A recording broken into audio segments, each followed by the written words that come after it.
Tahimik ang gabi sa Sitio Tabing Dagat, isang maliit na baryo sa katimugang bahagi ng Pilipinas.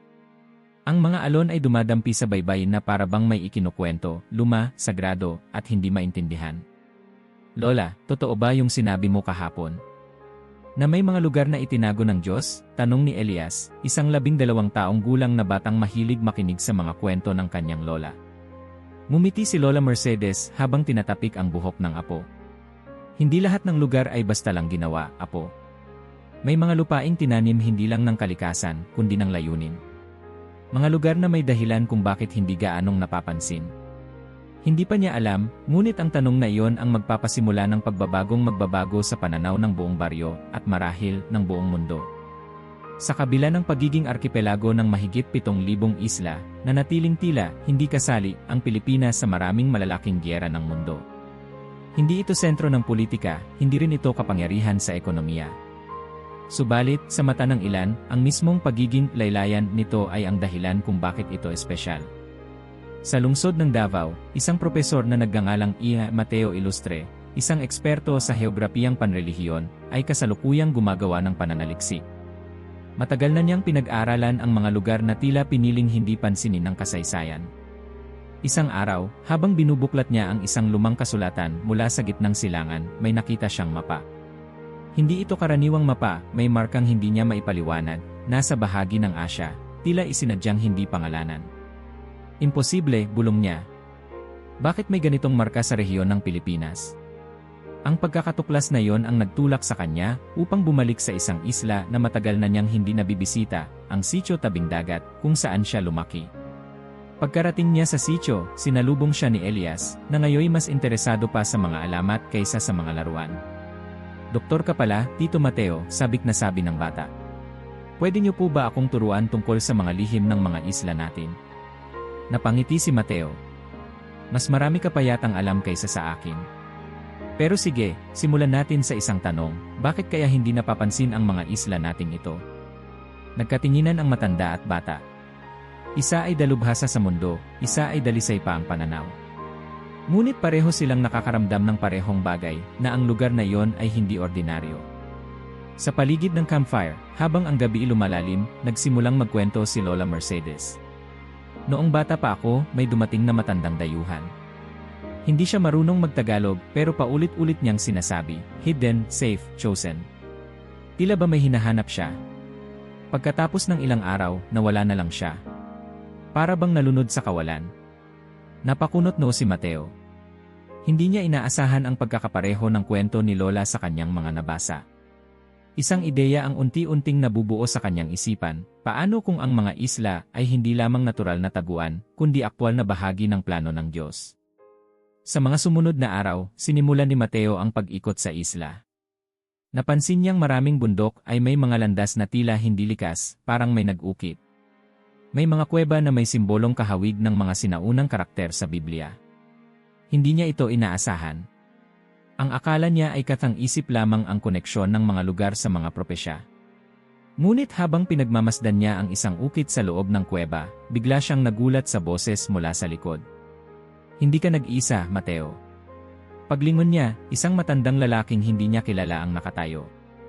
Nakatatak ang krus sa kanyang balikat, at ang kanyang mga mata ay tila may alam na hindi dapat alam ng karaniwang tao. Sino ka?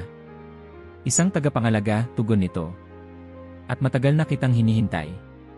Kinagabihan, sa gitna ng katahimikan, tumawag si Mateo kay Prof. Alondra Ruiz, kasamahan niya sa universidad. Alondra, kailangan mong pumunta rito. May mga nakita akong hindi ko kayang ipaliwanag. Hindi ito basta geological curiosity. May pakiramdam ako na bahagi tayo ng isang bagay na mas malaki. Totoo ba yan o isa na namang teorya mo? Natatawang tanong ni Alondra. Wala na tong kinalaman sa teorya. Pakiramdam ko, ang lugar na to, tinakpan ng Diyos sa mga mata ng mundo hanggang ngayon. Habang nakahiga si Elias sa duyan, tinanong niya ang kanyang lola, Lola, kung totoo ngang pinili ni God ang lugar natin, ano pong gagawin natin? Kung totoo man, apo ang tanong ay hindi kung anong gagawin natin. Ang tanong ay, handa ba tayong tanggapin ang papel na yon? Sa hindi kalayuan, tahimik na nagmamasid si Mateo. At sa kanyang bulsa, muling tiningnan ang mapa at ang marka sa gitna ng dagat. Bago magsimula, mag-subscribe ka na sa channel at i-like ang video para hindi mo makaligtaan ang anumang detalye ng kwentong ito na kahanga-hanga. Umuulan ng malakas sa sitio tabing dagat. Ang mga bubong na yari sa pawid ay tila musika sa mga tainga ng mga residente, isang paalala na ang ulan, bagaman madalas kasabay ng peligro, ay bahagi na ng buhay. Sa gitna ng kulog at kidlat, walang halong kaba ang mga tao. Sa halip, may katahimikang tila kinalakhan na. Sa loob ng isang maliit na bahay, magkatabi sa sahig sina Elias at ang kanyang pinsan na si Mira. Hawak nila ang lumang rosaryo ni Lola Mercedes habang mahinang nagdarasal. "Huwag kang matakot, Mira," bulong ni Elias. "Sanay na tayo sa ganito, di ba?" "Pero iba tong bagyong to," sagot ni Mira. "Sabi nila, papunta raw dito ang sentro." Sa likod nila, si Aling Letty, ina ni Mira, ay nagluluto ng lugaw sa ibabaw ng maliit na kalan habang si Mang Ben ay nagkukumpuni ng nasirang bahagi ng bubong. Walang nag-aalala. May galos, may gutom, may takot, pero hindi nawawala ang pananalig. Sa mga sandaling iyon, hindi lang ulan ang bumabagsak sa lupa.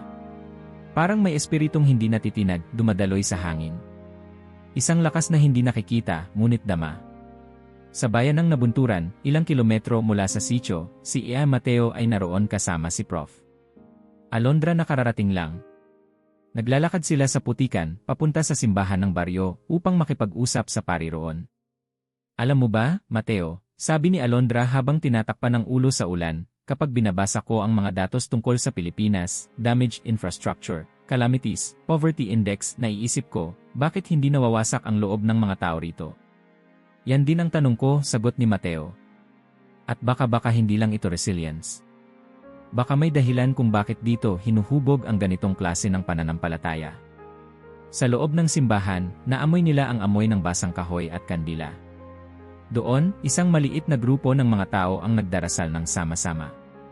May matanda, may bata, may buntis. Lahat nakaluhod, lahat mataimtim. "Panginoon, kami hindi karapat-dapat, pero kami naniniwala. Kami handang tumanggap ng iyong kalooban," sabi ng isang lalaking tila ama ng pamilya. Tahimik si Alondra. Sa wakas, nauunawaan niya kung bakit dinala siya ni Mateo roon. Sa sitio tabing dagat, kinabukasan ng bagyo, maraming bahay ang nasira. Isa na roon ang kay Aling Letty. Ngunit walang iyakan, walang sisihan. Agad nagtulong-tulong ang mga kapitbahay. Nagsimula ang bayanihan. "Mang Ben, kami na po sa poste.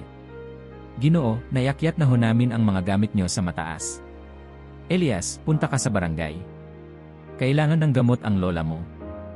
Lahat gumagalaw. Lahat umaaksyon. Walang naghihintay ng tulong mula sa labas. At sa gitna ng kaguluhan, si Elias ay nakatayo sa harap ng nasirang kapilya, tinitingnan ang krus na natumba. Napansin siya ni Mang Celso, ang tagapaglinis ng kapilya. "Gusto mo ba akong tulungan buhatin yan?" Tumango si Elias. Walang salitang nasabi, pero sa kilos niya may lakas. Hindi lang pisikal. May pananampalatayang pilit tumatayo, kasabay ng krus. Sa gabing iyon, nagsama-sama ang mga pamilya sa community center na pansamantalang naging evacuation site. Sa gitna ng dilim, may isa na namang kwento si Lola Mercedes. Noong 1973, grabe ang lindol. Gumuho ang simbahan. "Pero alam niyo ba kung anong tumayo muna bago ang kahit anong gusali?" tanong niya habang nakapalibot sa kanya ang mga bata. "Alin po, Lola?" sabay-sabay na tanong ng mga bata. "Yung altar." Isang lola ang nagdala ng mga kahoy, isang tatay ang nag-ukit ng krus, at mga bata ang naglagay ng mga kandila. Bago pa naitayo ang mga bahay, ang pananampalataya ang nauna. Tahimik ang paligid. Ang ilang matatanda ay napapaluha. Si Mateo, na naroon din, ay tahimik lang na nakikinig, tila sinisipsip bawat salita. "Napapansin mo ba, Alondra?" tanong ni Mateo. "Parang hindi lang sila basta nabubuhay. Parang may hinuhubog sa kanila. Para bang sinusubukan sila. Paulit-ulit. Pero sa bawat pagsubok, mas nagiging matibay. Baka hindi lang ito paghihirap. Baka ito ay paghahanda." Kinabukasan, dumating ang isang relief truck. Galing ito sa isang lungsod na may anye. Bumaba ang mga volunteers, dala ang pagkain, tubig, gamot. Ngunit laking gulat nila nang makita nilang maraming residente ay mas abala pa sa pagtulong kaysa sa pagtanggap. Bakit kayo pa ang nag-aayos? Tanong ng isang volunteer. Kasi kami rin po ang magpapamigay nito sa mga hindi makalabas ng bahay, sagot ni Mang Ben. Hindi ba kayo pagod? Sanay po kami sa pagod. Pero hindi kami sanay sa kawalan ng malasakit. Tahimik ang mga volunteer. Isang babaeng Amerikana ang napaiyak. I came here to help but I think I'm the one learning something. Sa ilalim ng puno ng mangga, nakaupo si Elias habang tinitingnan ang kanyang sketchpad. Iginuguhit niya ang mga nangyari, ang bagyong dumaan, ang krus na itinayo nilang muli, ang mga kapitbahay na nagdadamayan. Lumapit si Mateo. Anong ginagawa mo? Ginuguhit ko po yung lakas ng lugar natin. Bakit mo naisip yan? Kasi po, yung lakas natin hindi halata. Parang hindi kita. Pero kapag may bagyo, doon lang siya lumalabas. Tumango si Mateo. Tama ka. At baka yan ang dahilan kung bakit pinili ang lugar na to. Nagkatitigan silang dalawa. Isang batang gumuguhit. Isang dalubhasang naghahanap ng kasagutan. Ngunit pareho silang nakararamdam ng isang bagay, na ang lakas ng pananampalataya ay hindi lang bunga ng hirap, kundi bahagi ng isang mas malalim na layunin. Sa gabing iyon, habang natutulog ang sityo, may bagyong paparating na naman. Ngunit walang takot. Ang mga kandila ay nakahanda. Ang panalangin ay buhay. Ang mga tao ay alerto, hindi dahil sa takot, kundi dahil alam nilang bahagi sila ng isang mas malaking kwento. At sa katahimikan ng gabi, sa hangin na tila may dalang panibagong sigwa, isang bulong ang bumalot sa isla. Hindi pa ito ang wakas. Ito pa lang ang simula. Madaling araw sa sityo tabing dagat. Ang ulap ay mababa at tila bumabalot sa buong lugar ang katahimikan. Sa simbahan ng baryo, si Mateo ay nakaluhod, walang sinasabi, tanging ang kanyang isipan ang maingay. Sa kanyang harapan, bukas ang lumang Biblia ng pari, isang edisyon na galing pa raw sa panahon ng mga misyonero. Ang kanyang mata ay nakatutok sa isang pahina na paulit-ulit niyang binasa mula pa kagabi. Halika, bayan ko, pumasok ka sa iyong mga silid at isara mo ang mga pinto, magtago ka sandali hanggang sa makalampas ang puot. Isayas 26:20. Hindi niya maalis sa isipan ang talatang iyon. Parang sinasabi sa kanya na ang mga silid ay hindi literal, kundi mga lugar na itinakda, mga taguan sa panahon ng kaguluhan. Mateo. Tumalikod siya. Si Alondra, hawak ang isang tasa ng kapeng barako. Hindi ka pa natutulog? Hindi ako mapakali, sagot niya. Itong talata sa dami ng lugar sa mundo, bakit parang sakto ito sa nangyayari rito? Umupo si Alondra sa tabi niya. Gusto mong sabihin ang Pilipinas ang tinutukoy? Hindi ko sinasabi iyon, sagot ni Mateo. Pero hindi rin ako sigurado na hindi. Tahimik silang dalawa. Sa labas, nagsisimula ng magising ang sityo. Sa silid aklatan ng kumbento, nakita ni Mateo ang isang lumang tala mula sa isang misyonero noong 1800. Isang bahagi ang tumatak sa kanya. May mga taong naninirahan sa mga bundok at pulo na hindi inaabot ng kaguluhan. Panatag ang kanilang espiritu, at tila sila'y itinatago para sa isang layuning hindi pa natin nauunawaan. Napaisip siya. Hindi ba't ganito mismo ang nakita nila sa sityo tabing dagat? Isang pamayanang matibay, tahimik, ngunit buhay na buhay sa pananampalataya. Lumapit si Elias, bitbit ang isang notebook. Dos Mateo, may ipapakita po ako. Binuksan niya ito, at ipinakita ang isang pahina kung saan iginiuhit niya ang mapa ng Pilipinas. Ngunit kakaiba ang guhit, may mga simbolo sa bawat rehiyon, apoy sa Luzon, tubig sa Visayas, hangin sa Mindoro, at isang ilaw sa gitna ng Mindanao. Bakit mo to ginuhit? Tanong ni Mateo. Wala lang po. Parang naisip ko lang habang nagdarasal kagabi. Para bang may bumubulong sa isip ko. Napalunok si Mateo. Isa na namang piraso ng palaisipan ang lumilitaw. Sa isang study group na pinamumunuan ni Alondra, pinag-uusapan nila ang ibang mga talata. Isa sa mga pinakanakapukaw ng pansin ay ang nasa Apokalipsis 12:6. Ang babae ay tumakas sa ilang, sa isang lugar na inihanda ng Diyos para sa kanya, upang alagaan siya roon sa loob ng 1,260 araw. Nagtaas ng kamay si Mang Celso, ang pinakamatandang kasapi ng grupo. Bakit po babae ang tinutukoy? At ano nang ibig sabihin ng ilang? Sa Biblia, sagot ni Alondra, ang babae ay madalas kumakatawan sa simbahan o sa mga taong pinili ng Diyos. Ang ilang naman ay lugar ng pag-iisa pero hindi ng kapahamakan. Sa ilang, inihahanda ng Diyos ang kanyang mga tao. Di ba ang Pilipinas parang ilang din? Malayo, hiwa-hiwalay at madalas nakakalimutan, sabat ng isa. Tumango si Mateo. Kaya siguro ito tinatawag na hidden in plain sight. Kinagabihan, sa ilalim ng bituin, nagtipon ang ilang matatanda at kabataan sa isang informal na pag-uusap. Gamit ang flashlight at notebook, nagsimulang magturo si Mateo. Alam niyo bang sa Mateo 24:16 na sinabi ni Jesus, kung gayon, ang mga nasa Judea ay dapat tumakas sa mga bundok. Bundok na naman, bulalas ni Elias. Laging bundok o ilang. O dagat, dagdag ni Mang Celso. Puro mga lugar na mahirap abutin.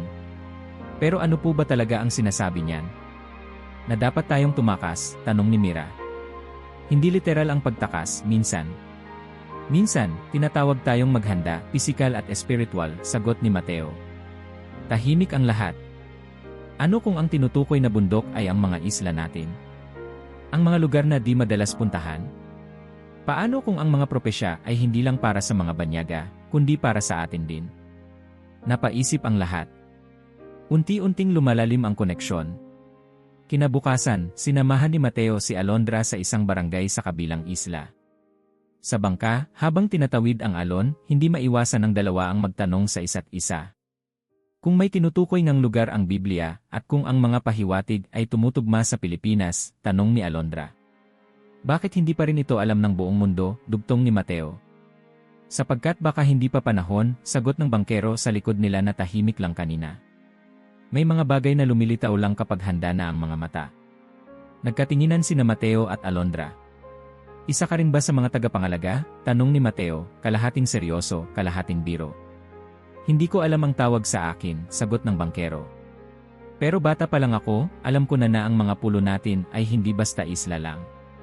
Lupa yan ng pananampalataya. Lupa yan ng lihim. Pagbalik nila sa sitio, sinalubong sila ng balita, may paparating na mga banyagang pastor para sa isang interfaith forum.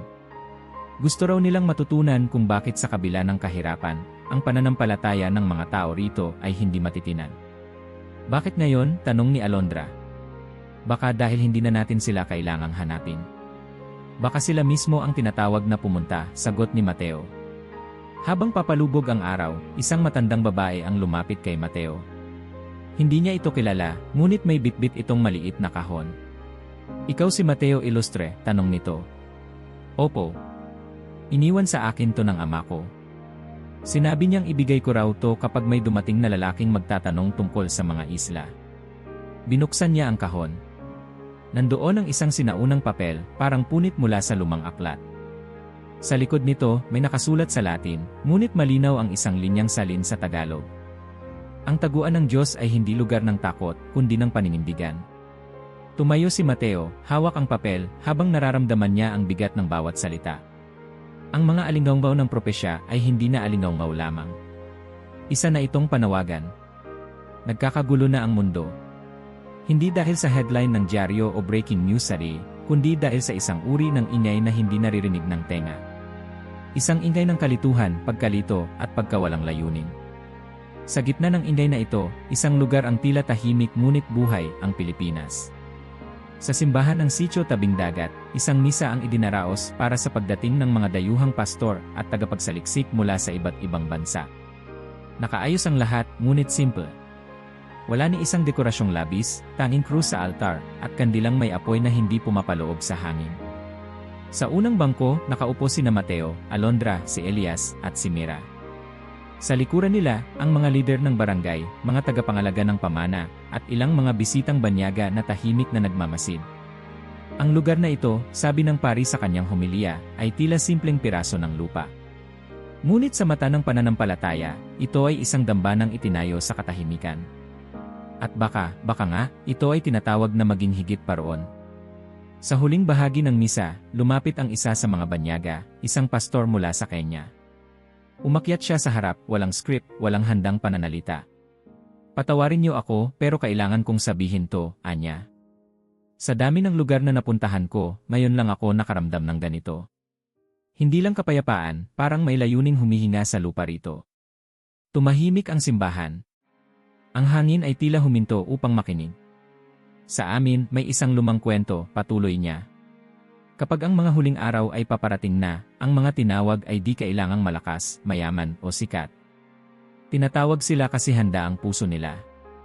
At kung ako ang tatanungin, narito ang ilan sa kanila. Nagkatitigan ang mga tao sa simbahan. Walang nagsalita, pero lahat nakaramdam ng parehong bagay na may sinasabi ang Diyos, hindi sa tinig kundi sa presensya. Sa labas ng simbahan, nagtipon ang mga kabataan sa lilim ng puno. Si Elias ay nakatingin sa mga bagong dating, habang hawak pa rin ang kanyang sketchpad. "Anong iginuguhit mo?" tanong ni Alondra, lumapit na may dalang candy. "Yung panaginip ko kagabi," sagot niya. Ipinakita niya ang guhit, isang malaking bundok sa gitna ng karagatan, at sa paligid nito, may mga bangkang dumarating. Sa bawat bangka, may sakay na taong may liwanag sa dibdib. Naririnig ko silang nagsasabi, "Hindi kami hinabol ng mundo, kundi tinawag ng langit." Napatingin si Alondra kay Mateo na ngayon ay hawak-hawak ang lumang papel na natanggap niya noon. Sa likod nito, muling binasa niya ang linya. Ang taguan ng Diyos ay hindi lugar ng takot, kundi ng paninindigan. Lumipas ang ilang linggo. Ang sitio tabing dagat ay nagmistulang tahanan hindi lang ng mga residente, kundi ng mga taong dumadayo mula sa iba't ibang bansa. May mga misyonero, mananaliksik, tagapagpayo, at ilang simpleng manlalakbay na nagsabing may tinig silang narinig sa panaginip at ito raw ang lugar. Nagsimulang magtayo ng maliit na bahay pahingahan, hindi bilang commercial resort kundi bilang kanlungang espiritual. Walang pangalan, walang singboard, pero araw-araw may dumarating. "Hindi ba delikado ito?" tanong ni Mang Celso kay Mateo. "Kapag nalaman ng mundo, baka mawala ang katahimikan natin." "Baka hindi na yan maiiwasan," sagot ni Mateo. "Pero hindi tayo tinawag para magtago. Tinawag tayo para maging liwanag." Isang gabi, nagtipon ang lahat sa tabing dagat para sa panalangin. Sa liwanag ng buwan, naghawak-hawak sila ng kamay. Mga Pilipino, banyaga, bata, matanda, lahat pantay. "Panginoon," wika ni Alondra habang nakapikit, "kung ang lugar na ito ay tinawag mong maging kanlungan, gawin mo rin kaming handa, hindi lang para protektahan ang aming sarili, kundi para tumanggap ng iba." Sa di kalayuan, si Elias ay nakatingala sa langit. "Lola," bulong niya sa sarili, "handa na po kami." Sa gitna ng katahimikan, nagsalita si Mateo para sa lahat. "Sa dami ng ating nakita at naranasan, isa lang ang malinaw, may mga lugar sa mundo na hindi basta tanawin. Sila ay tinakda. At kung ang Pilipinas man ay isa sa mga ito, hindi tayo dapat matakot. Dahil ang tunay na laban ay hindi laban ng katawan, kundi ng espiritu. Hindi laban ng digmaan, kundi ng katotohanan. Kung tinatawag tayo sa isang papel sa kwento ng Diyos, hindi bilang tagatago, kundi tagatanggap, handa na ba tayo?" At sa pagdampi ng hangin mula sa dagat, tila may sagot mula sa katahimikan. Sa isang mundong patuloy na nabubuwag, may ilang piraso ng lupa na hindi guguho, hindi dahil sa tibay ng bato, kundi sa lalim ng pananampalataya. At marahil, sa pinakakalimutang sulok ng Asya, itinanim ng Diyos ang isa sa kanyang huling kanlungan. At ang tanong ngayon ay hindi na totoo ba ito? Kundi, kung nakarating ka sa dulo ng video, i-comment ang salitang ikanlungan para alam naming nandito ka pa. Mag-subscribe, i-like, at i-share mo rin sa pamilya at kaibigan. Baka sila rin ay tinatawag.